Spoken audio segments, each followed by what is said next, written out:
Hi, I'm Alan. This is UK. I wanted to take some time here to do the third and final part of the new Guide to Safe Scouting and the Cave Softly information from the Boy Scouts of America. In part one, I did the Guide to Safe Scouting, and part two, I did the first 4 parts of the Cave Safely, Cave Softly policy for BSA. So I wanted to finish up with this with the last 4 and see if anybody has any questions to see if we can get this good. Okay, number 5 is equipment. It is the responsibility of the qualified trip leader to ensure that all equipment is appropriate for each cave visited, and that each member has all the required equipment prior to leaving for the caving trip. Please remember, qualified trip leader is the guide that is taking you into the cave. That's not the leaders of the BSA unit. Under no conditions should any member of the group be permitted to enter the cave if they do not have all of the required equipment in their possession. No sharing of required equipment. I've seen this where people share a flashlight and silly things like that. Especially when you get into vertical stuff, and you'll have people ascending and descending ropes and sharing an ascender or sharing a rappel rack. And we don't want to do that. Everybody has to have all of their own equipment. Wear a helmet with a quick release clip. Should meet UIAA or CE standards. Quick release clip is the one that you just pinch it and it comes off. The reason for that is if you have to get out of your helmet real fast, you don't want to have a D-ring type of thing to get out of the clip release, which is pretty much everything now. All climbing helmets have the quick release chin strap. Have 3 sources of light, 2 headlamps securely mounted on the helmet and another headlamp easily accessible. Carrying an extra headlamp in your bag, even having all 3 on your helmet, is still not a bad idea. And for the people that have seen my cave talks in the past, understand that Murphy takes over when it comes to batteries and headlamps. They go out not when you're sitting there in a nice place where you can change batteries or everything. It goes out when you're in a tight crawl, when you're climbing on some breakdown, or when you're on a rope. That's just seems to be the nature of things. That's when the light goes out. And it's a lot easier just to turn on the next light and keep going. To do a set of spare batteries for each headlamp. This is something you have to be careful of because what batteries do your headlamps take? Do they take AA? Do they AAA? Do they have a proprietary or a lithium battery that you need to have extra backups for? Make sure you have spares. You may not need them with today's technology with the LEDs, but if you don't have it, Murphy's going to take over again, and you're going to need it. Oh, let's see. Wear proper clothing for the environment. Consult qualified trip leader. Most of the beginner caves that I take people to, I tell them you can get away with a pair of boots, lug-sole boots, pair of jeans, a t-shirt with a hoodie over top. But that's in a beginner cave where it's really not that wet. You won't be standing in water. It's really not that goopy mud that's going to drip over you. I would prefer if everybody had wick-away or some kind of like Under Armour or a Polypro long johns underneath their outer clothing. a jumpsuit or a coveralls is preferred. But if you don't have it and you're going on a beginner trip, especially if you're going on a beginner trip with me, I make sure that these are very, easy caves. A pair of boots, jeans, t-shirt, hoodie, and just be aware of the environment of what you're in. Gloves with fingers. Yeah, I saw somebody try to use fingerless gloves once. Nah, defeats the purpose. The whole point of the gloves is, as twofold. One is to give you, threefold. Protect your hands a little bit. They don't keep your hands warm. The idea is to protect your hands just a little bit from some abrasion. You should be able to get a really good grip with the gloves. That's why I like the gardening gloves with the neoprene dip on them. They fit nice. They grip well. But the most important part is that you don't want to be touching formations or rock directly with your skin. Again, the sweat from the palms of your hand on the rock and the formation is going to erode and kill off the formation. So the gloves with fingers is important.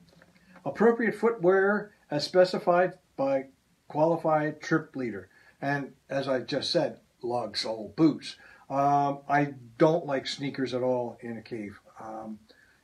There's too many things that can go wrong with sneakers. They don't release mud as well as boots with a lug sole on them. But again, talk to your trip leader to find out exactly what they want you to bring. Not what I'm telling you to bring, what they say to bring.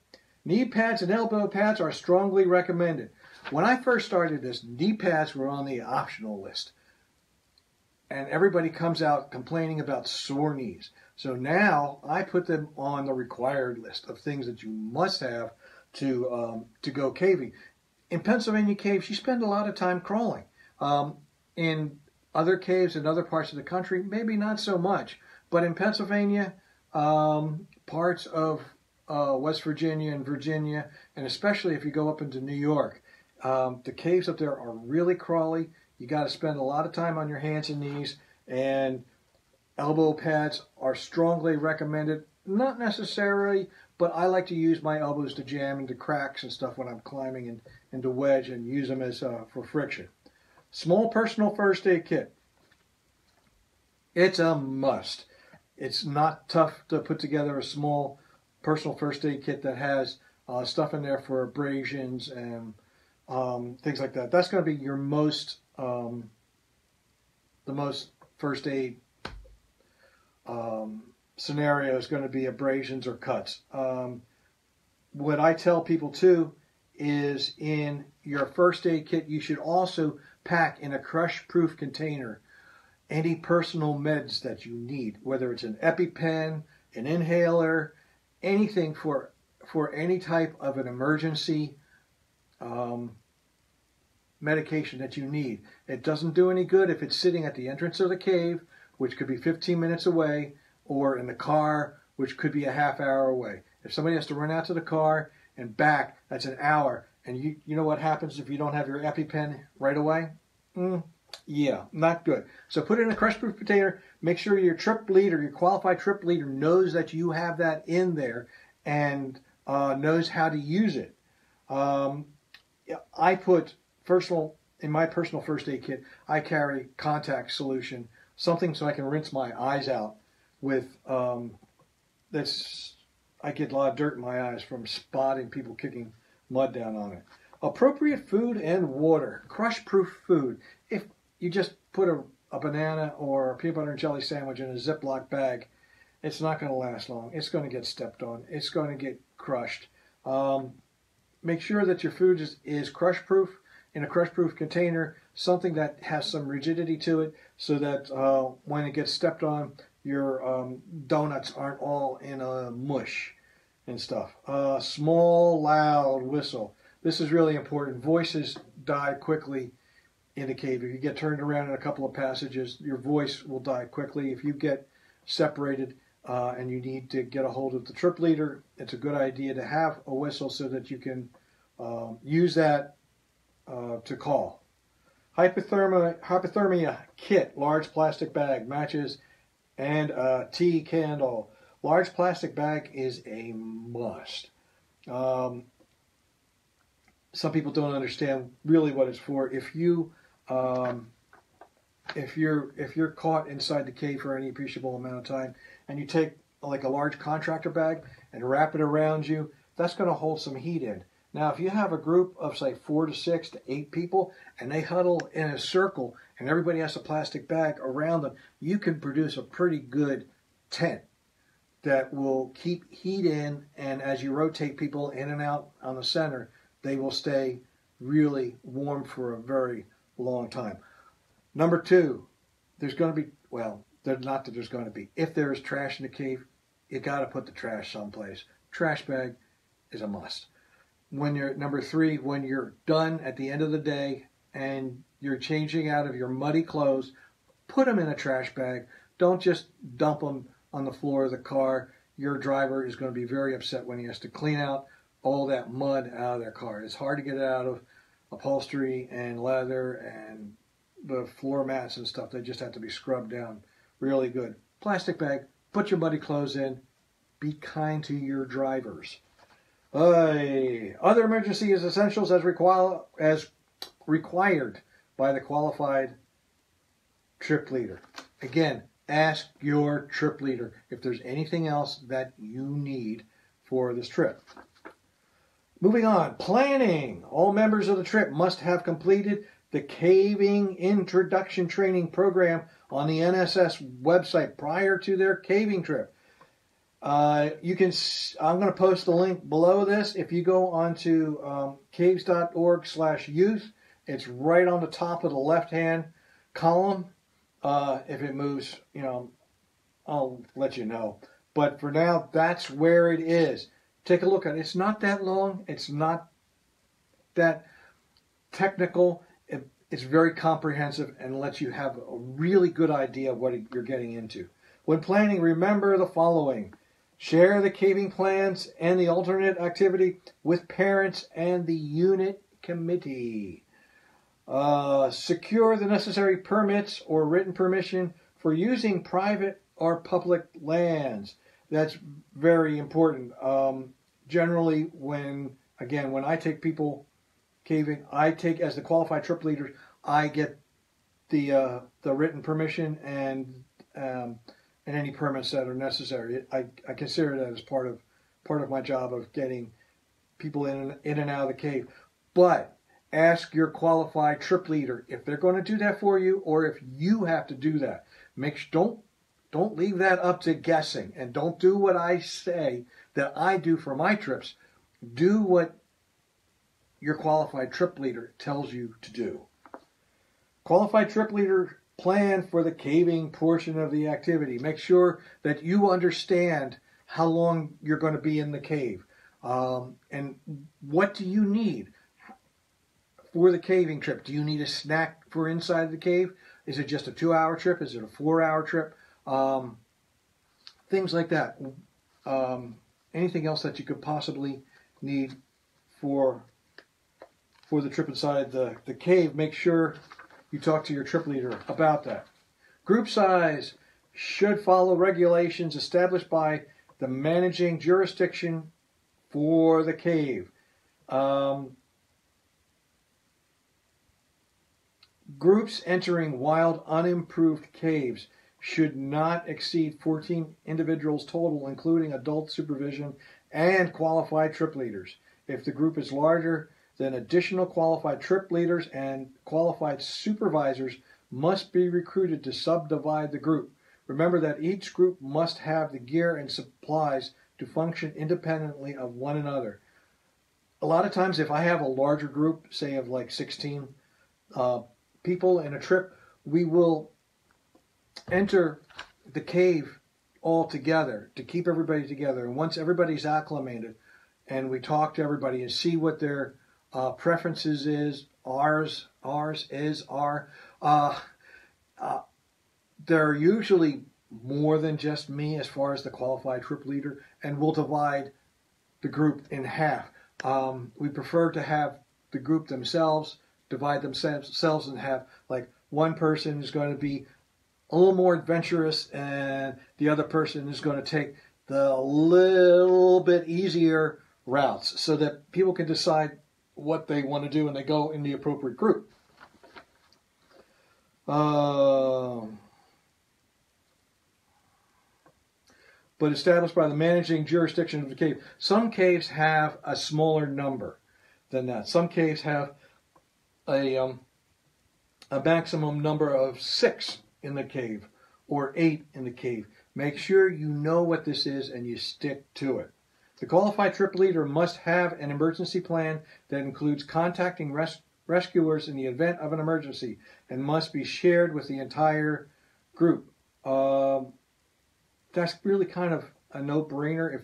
If only one person has an idea of what to do just in case, and that person is the victim of the just in case, everybody else is really kind of in trouble. So make sure that everybody knows, the qualified trip leader knows, that the adult supervision knows, and also your above ground contact knows. This information must include the GPS location and name of the cave, cave map if available, length of time in the cave, time you will call to advise that you are out of the cave, roster of participants and emergency contact information, what to do if you become separated from the group, phone number for emergency services in the trip area in case you do not return on time. Most areas within the MAR region or Area 6 is where I'm located. 911 is it. You just dial 911, and if in case of emergency, and they'll talk you through it. One of the things that starting to happen now, and it probably is in place, is being able to send your coordinates, text your coordinates to a 911 operator. Check with them first before you do it. Conservation, always practice. Leave no trace. I keep calling it LNT. People look at me like crazy. It's leave no trace. Pack out what you packed in and never take anything out of the cave that belongs in it. Never spray paint or write or mark on any part of the cave. Never remove anything from a cave. This is a federal crime in many caves. If you're on federal property and you remove something, it is a federal crime. It is a federal case that you will be facing if you do this. Do not touch cave formations with bare hands or dirty gloves, as contact can interfere with the future growth of the formation. I went over that before when we were talking about no fingerless gloves. Remember that you are a guest in the cave, and the cave life must never be disturbed or removed. Turn the page. From the cave for any purpose. During the winter months, hibernating bats should never be disturbed. Bats that are awakened too often will use up their winter store of fuel and die of starvation before the summer. The qualified trip leader will explain your region's white nose syndrome or other decontamination protocols. Again, check with your qualified trip leader for WNS protocols. Personal sanitation requirements should be met before entering the cave. I go through this every single time we go into a cave. I say no bios in the caving. No peeing, no pooping, no puking, no spitting, no sweating, no bios. Anything from your body does not get left in the cave. There's plenty of places to go outside, plenty of bushes. We're not usually right on the highway where you can take care of your business out there, and don't do it in the cave. The enzymes in the cave are completely different than the enzymes outside of the cave, and a lot of this stuff does not break down for many, many years. If there's a sanitation issue while in a cave, then the appropriate containers must be packed out of the cave. Human waste will destroy the ecosystem of a cave and will also ruin the area for the next group of cavers. Big time. This is one of the reasons why I don't like to go camping underground, because I don't like hauling human poop out of the cave. It's just a lot of work. We go into a cave, You explore for a while. You can take a break, come out, go to the bathroom, go back in the cave if you have to. If you have to leave, you leave to go to the bathroom. That's fine. It's okay. Also ruin the area for the next group of cavers. Have you ever been in a subway tunnel that somebody has urinated in? The stench is unbelievable, and it doesn't take much. And that is what the cave will smell like for years to come if somebody urinates inside of the cave. Discipline, number 8. This is the last one. Each participant knows, understands, and respects the rules and procedures for cave safely, cave softly, and leave no trace. All participants should respect and follow all instructions and rules of the qualified trip leader. If they tell you to do something, just do it. Don't ask why. Okay, I get that all the time. Why? Because I said so. I never did understand. The applicable rules should be presented and learned prior to the outing and should be reviewed for all participants before activity begins. Running, jumping, horseplay, and solo exploration must be prohibited. These actions jeopardize not only the individual but the entire group. Caving is a non-competitive team sport. Everybody sticks together. Do not go off on your own. Stay with your buddy. I like to have, when you got your buddy here, find another set of buddies and you 4 stay together. All right? That way you got everybody together. And don't leave the buddy. Running, jumping, horseplay. A lot of kids these days don't know what horseplay. I guess it's an old-fashioned term because people don't see horses playing in a corral very much anymore. Anyway, and a lot of guys jumping around, pushing and pulling and grabbing and stuff like that, and it can result in a minor injury, which can escalate very quickly into a major injury underground, which can escalate very quickly into a cave rescue. So don't do it. All right, and if your qualified trip leader says don't do that, just say okay. Don't say why or we're just playing. Yeah, I heard it. Additional information: Cave Rescue, the National Speleological Society's National Cave Rescue Commission, is a good source of information on cave rescues. Those interested in caving trips may contact a local chapter grotto of the National Speleological Society at www.caves.org. If you look on the website, there should be a box there that says find a local grotto, find a local caving club. Hit that and look for somebody in your area. If you don't know what to do, send me an email, allenmaddox, ALLENMADDOX at youcave.org.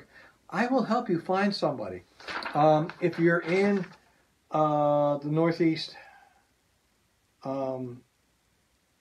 Region 6, 4, 5, and 6, just send me an email and we'll set you up something. We'll find you somebody in the area, or I'll take you underground myself.